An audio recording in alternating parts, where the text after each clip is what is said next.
Baik, Assalamualaikum warahmatullahi wabarakatuh.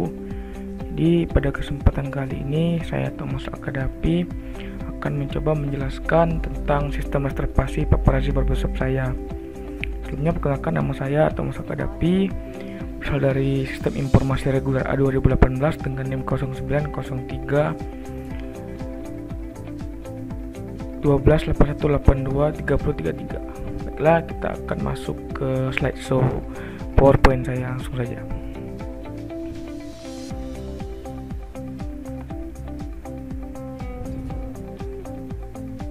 Baiklah, kita masuk ke latar belakang.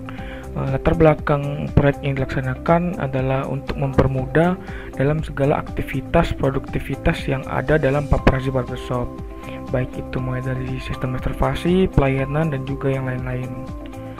Adapun tujuan proyek ini adalah mempermudah dalam kegiatan produktivitas paparazzi barbershop.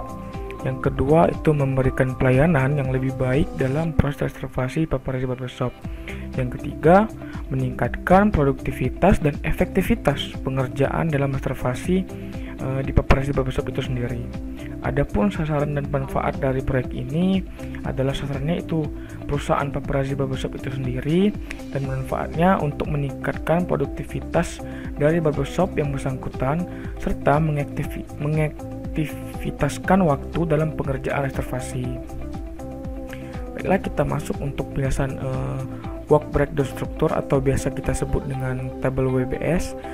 Tabel WBS adalah suatu metode pengorganisasian proyek menjadi struktur pelaporan yang hierarkis.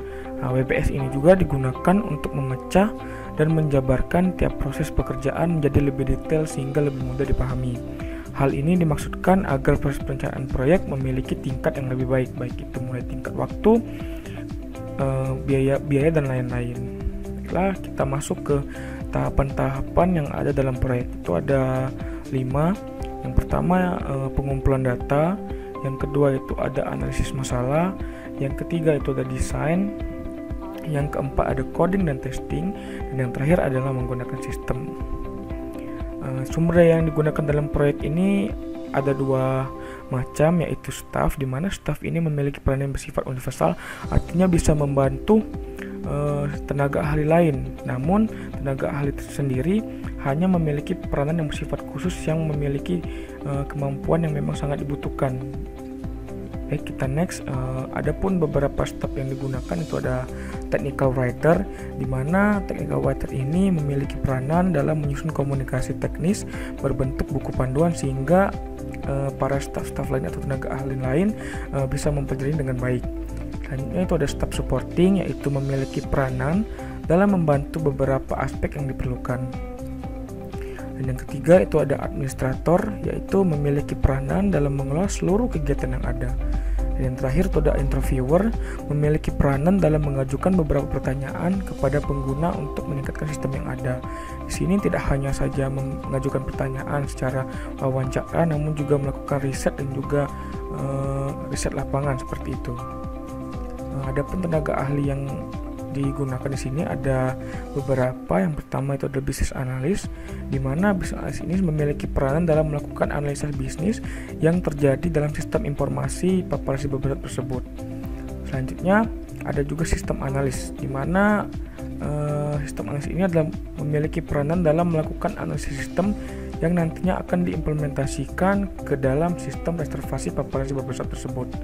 Yang ketiga itu ada web design, adalah orang yang memiliki peranan dalam membuat gambaran UI atau user interface pada sistem sehingga dapat mudah digunakan dan mudah dikendalikan dan juga dipakai oleh para pengguna website nantinya.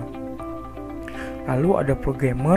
Programmer sendiri memiliki peranan dalam melakukan pengkodean pada sistem yang akan dibuat nantinya. Dan yang terakhir itu ada database administrator, yaitu memiliki peranan dalam mengelola database yang ada. Selanjutnya kita masuk ke apa sih metode yang digunakan dalam proyek penelitian sistem reservasi paparazzi barbershop ini. Kebetulan pada proyek ini menggunakan metode SDLC dengan model prototype. Adapun jadwal kegiatan yang tertera di sini dengan kegiatan pengumpulan data, lama hari kerjanya itu ada 12 hari. Kegiatan analisis masalah ada 5 hari, kegiatan desain ada 19 hari, kegiatan coding dan testing itu ada 11 hari dan yang menggunakan sistem ada 6 hari. Jadi bisa kita simpulkan proyek ini berjalan selama 53 hari dengan menghabiskan waktu kurang lebih selama 2 bulan. Estimasi biaya yang digunakan di sini bisa kita lihat pada tabel rincian biaya. Ini ada biaya hardware pada tahun ke-0 itu ada 3 juta, biaya software 750.000 dan sumber daya manusia yang digunakan itu kurang lebih 15 juta. Jadi dengan total biayanya itu 18.750.000. Akhirnya kita masuk ke tahun pertama itu hanya memerlukan biaya pemeliharaan, dan juga pada tahun kedua juga biaya pemeliharaan, dan juga tahun ketiga juga biaya pemeliharaan dengan masing-masing pada tahun pertama 500.000, pada tahun kedua 750.000 dan pada tahun ketiga 1 juta rupiah. Nah, kita masuk ke estimasi biaya yaitu manfaat wujud, di mana di sini ada beberapa rincian yaitu pengurangan biaya operasional. Pada tahun pertama ada 700.000, pada tahun kedua ada 950.000 dan pada tahun ketiga ada 1.250.000. Selanjutnya ada peningkatan efisiensi, itu pada tahun pertama ada 750.000, pada tahun kedua ada 1.150.000 dan pada tahun ketiga ada 1.700.000. Selanjutnya ada peningkatan penjualan, pada tahun pertama meningkat 16.000, pada tahun kedua meningkat 1 juta rupiah dan pada tahun ketiga yaitu meningkat 1.500.000. Adapun biaya pengurangan biaya persediaan, pada tahun pertama itu 1 juta rupiah, pada tahun kedua 1.250.000 rupiah dan pada tahun ketiga ada 2 juta rupiah. Adapun total pada tahun pertama itu 3.050.000 dan pada total tahun kedua ada 4.350.000 dan pada tahun ketiga totalnya ada 6.450.000. Setelah kita masuk ke estimasi manfaat tak wujud. Di sini ada peningkatan nama baik kepada pelanggan. Pada tahun pertama mendapatkan 1.250.000, pada tahun kedua mendapatkan 1.550.000 dan pada tahun ketiga mendapatkan 2 juta rupiah. Selanjutnya ada peningkatan moral karyawan. Pada tahun pertama itu meningkat menjadi 1.800.000, pada tahun kedua menjadi 2 juta rupiah, pada tahun ketiga menjadi 2.300.000 rupiah. Selanjutnya ada peningkatan pelayanan kepada pelanggan. Pada tahun pertama 1.500.000, pada tahun kedua 1.800.000 dan pada tahun ketiga 2.300.000. Dengan total manfaat tak wujud tadi, pada tahun pertama adalah 4.550.000, pada tahun kedua 5.350.000 dan pada tahun ketiga yaitu 6.600.000 rupiah. Adapun hasil proses yaitu pada tahun pertama itu ada 7.100.000 rupiah, pada tahun kedua 8.950.000 rupiah dan pada tahun ketiga 12.050.000 rupiah. Baiklah, ini bisa kita lihat ada cost benefit analysis di mana ada beberapa macam, yaitu payback period akan saya jelaskan pertama kali, yaitu apa sih payback period itu? Payback period adalah periode atau jumlah tahun yang diperlukan untuk mengembalikan nilai investasi yang telah dikeluarkan. Lalu kita masuk ke return on investment, RO atau biasa kita sebut ROI, merupakan laba atau investasi yang dihitung berdasarkan hasil pembagian dari pendapatan yang dihasilkan dengan besaran modal yang ditanam. Adapun juga net present value atau biasa kita sebut NPV merupakan selisih antara pengeluaran dan pemasukan yang telah didiskon. Dan yang terakhir ada internal rate of return, di mana IRR ini adalah indikator tingkat efisiensi dari suatu investasi apakah memberikan keuntungan atau tidak. Baiklah, kita masuk ke penghitungan payback period. Bisa kita lihat di sini total biaya pengadaan sistem pada tahun ke-0 itu berjumlah 18.750.000. Lalu kita kurangkan dengan proceed pada tahun pertama 7.100.000 menjadi 11.650.000. Lalu kita kurangkan kembali pada proceed pada tahun kedua dengan 9.350.000, yang nantinya sisa biaya sistem pada tahun kedua ada 2.700.000 rupiah. Lalu kita bisa tarik kesimpulan di sini dengan rumus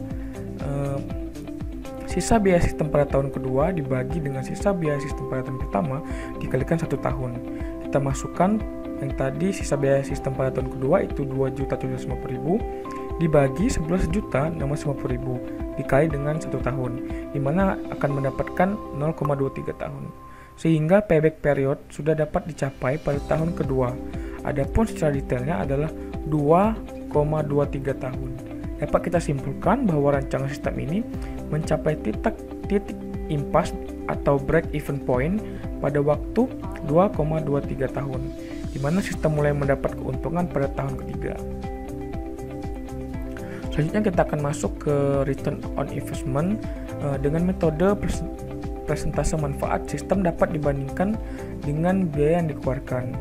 Di sini bisa kita lihat biaya pengadaan sistem pada tahun pertama yaitu 18.750.000 ditambahkan dengan 500.000 biaya perawatan tahun pertama, ditambahkan lagi dengan biaya perawatan tahun kedua maksud saya dengan nominal 750.000. Lalu ditambahkan juga dengan biaya perawatan sistem pada tahun ketiga yaitu 1 juta rupiah, di mana hasilnya akan mendapat 21 juta rupiah. Sedangkan total keuntungan yang didapat bisa kita hitung dengan total manfaat pada tahun pertama 7.600.000 rupiah, total manfaat pada tahun kedua 9.700.000, total manfaat pada tahun ketiga 13.050.000 rupiah, yang bisa kita totalkan menjadi 30.350.000 rupiah.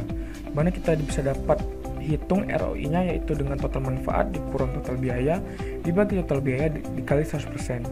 Bisa kita masukkan 30.350.000 dikurangi 21 juta dibagi dibagi dengan 21 juta rupiah dikali 100.000, di mana nanti akan mendapatkan hasil 44,52%. Artinya sistem ini akan memberikan keuntungan sebesar 44,52% pada tahun ketiga, menjadikan sistem ini layak untuk digunakan. Baiklah, kita akan hitung net present value-nya menggunakan bunga diskonto 10% per tahun. Maka bisa kita masukkan rumusnya menjadi NPV sama dengan minus nilai proyek plus persen 1 plus persen 2 plus persen N dibagi 1 plus I persen pangkat 1 I persen pangkat 2 1 plus I persen pangkat N. Ya, bisa kita lihat, kita masukkan saja nilai proyek tadi berjumlah 18.750.000 rupiah, persen 1 7.100.000 rupiah, persen 2 8.950.000 rupiah, dan pada persen ketiga atau persen N total 12.050.000 rupiah.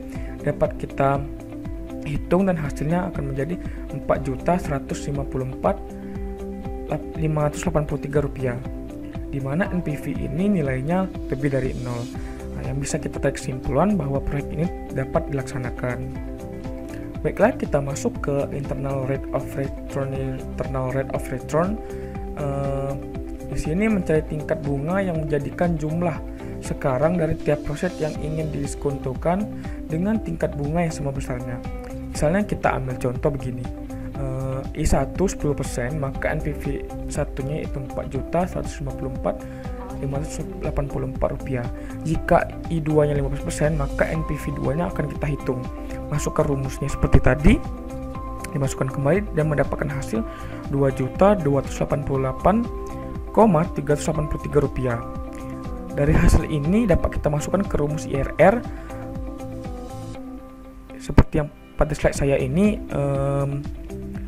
10% plus 5% didapatkan 15 dikurang 10% tadi, kita masukkan NPV 1 yaitu 4.154.583, kita masukkan NPV 1 dan NPV 2 nya lalu dikurangkan, dan hasilnya akan bisa kita hitung dan menjadi 11,01%, di mana IRR ini akan lebih besar daripada I1, lebih besar daripada 10% tadi, maka proyek tersebut dapat kita simpulkan dapat diterima. Baiklah, kita bisa melihat outline dari pelaporan ini. Pada outline pertama itu pelaporan terhadap pengembangan sistem informasi berbasis web. Saat ini dilakukan melalui proyek manajer terhadap tim. Selanjutnya, pelaporan terdokumentasi dengan baik. Bisa kita lihat segala macam dokumentasi, baik itu dokumentasi penjadwalan dan juga estimasi sudah bisa kita lihat secara baik. Selanjutnya itu ada pelaporan pengembangan proyek, dilakukan setiap 1 minggu sekali. Jadi setiap 1 minggu akan diberikan sebuah update, akan diberikan sebuah report terhadap proyek tersebut. Nah, ini adalah beberapa contoh dari user interface pada proyek sistem reservasi paparazzi barbershop, di mana proyek ini sangat berfokus pada sistem jasa jasa gunting rambut dan juga pemeliharaan rambut. Di sini bisa kita lihat pada halaman home-nya ada juga beberapa servis yang diberikan. Itu ada beberapa kategori untuk anak-anak dan dewasa, dan juga ada beberapa detail di sana. Selanjutnya kita bisa lihat juga di sini sudah cukup lengkap, di mana ada juga menu-menu untuk admin atau pemilik, atau bisa kita katakan kasir dari seorang paparazzi barbershop, bisa menambahkan data produk di dalam websitenya, bisa melihat detail pembelian kepada konsumennya, dan juga bisa melihat data pelanggan yang telah meregistrasi atau mengikuti member dari paparazzi barbershop tersebut. Baiklah, mungkin itu saja yang dapat saya sampaikan atas sistem informasi reservasi paparazzi barbershop. Saya Thomas Akadafi. Jika saya banyak salah kata atau salah perbuatan, saya mohon maaf. Saya akhiri, wabillahi taufiq wal hidayah. Wassalamualaikum warahmatullahi wabarakatuh. Terima kasih.